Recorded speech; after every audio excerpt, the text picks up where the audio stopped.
ang makakapagbigay ng halimbawa ng pangangailangan? Guro, ang pagkain po ay isang pangangailangan. Tama, Ana. Ngunit bakit mo nasabi na ito ay pangangailangan? Dahil kailangan po natin ng pagkain para mabuhay.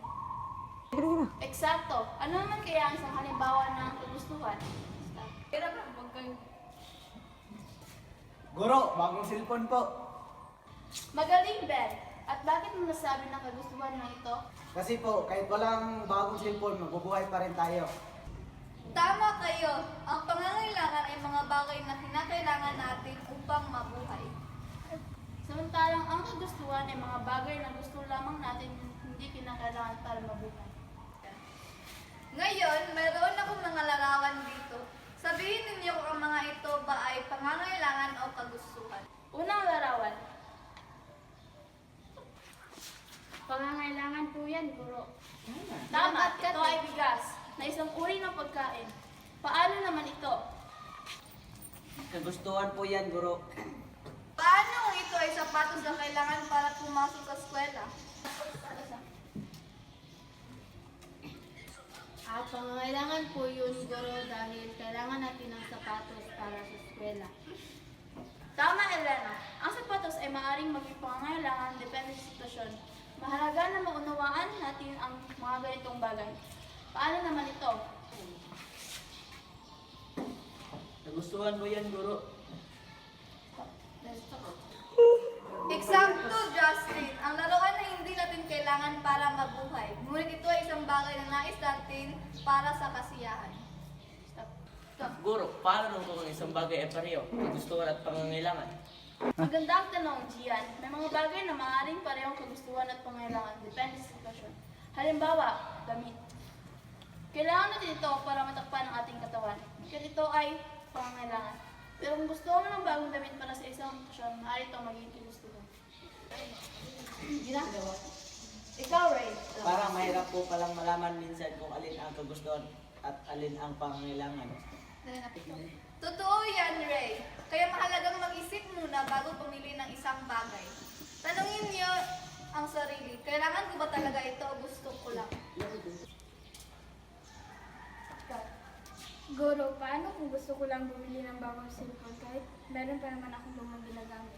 Kung ang cellphone mo ay gumagana pa at maaari ka namang makatawag at makapag-text, ang pagbili ng bago ay kagustuhan lamang. Pero kung nasira na ang lumang cellphone at kailangan mong makipag-ugnayan, ito ay maaaring maging pangangailangan. Magbigay kayo ng sitwasyon na sabihin ninyo sa harap ng klase. Gusto ko bumili ng bagong bag para sa eskwela, pero may luma pa naman akong bag na pwede pang gamitin. Kagustuhan po yan dahil may bag ka pa naman. Kailangan kong bumili ng gamot para sa sakit ng ulo. Pangangailangan yan dahil kailangan mo ng gamot para gumaling. Napagaling na inyo ang mga halimbawa at sitwasyon. Ngayon, alam na natin ang pagkakaiba ng pangangailangan at gustuhan. Ngayon, meron akong ipapagawa sa inyo. Gusto kong gumawa kayo ng drama tungkol sa ating tinalakay. Hanggang sa susunod nating pagkikita. Paalam. Goodbye and thank you, teachers! May magkasintahan na si Elena at Ben. Nagkaanak sila ng kambal. Isang babae at isang lalaki. Nagkaroon ng problema si Elena sa panganganak at ito ang dahilan ng pagkamatay niya. Laki na sina Christina at Christian. Sila ay nagdadalaga na at nagbibinata. Nagiging problema na ang kanilang paggastusin sa pang-araw-araw dahil isa lamang construction worker, si Ben. Habang naglalakad si Christian, nakasalubong niya ang kanyang mga kaibigan at niyaya siya ng mga ito na maglaro ng ML. Mga pre, kamusta? Kilang pre. Pre. Ay, Star. Pre, nakita mo na ba ito? Ang ganda, hindi ba? Wow, yun ba yung bagong brand ng cellphone?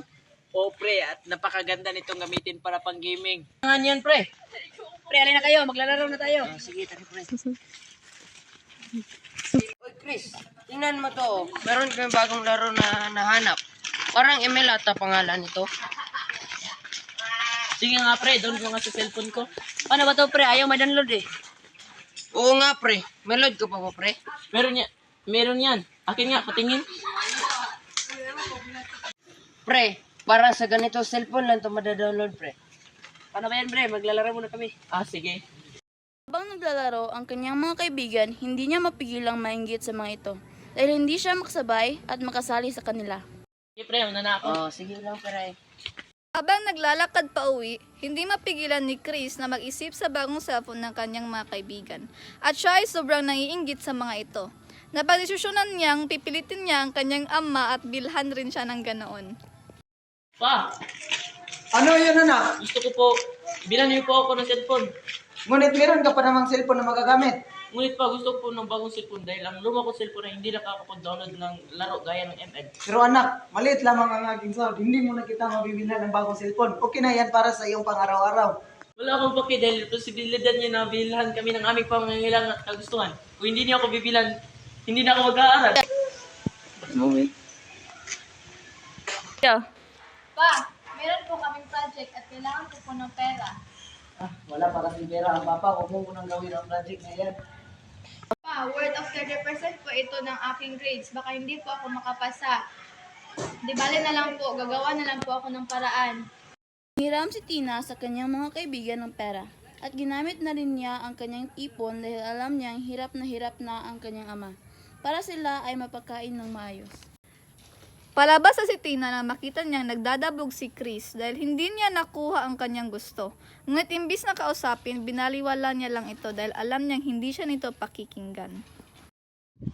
Bahala sila, hindi na ako papasok. Yun lang naman hinihingi ko. Ang dabot pa.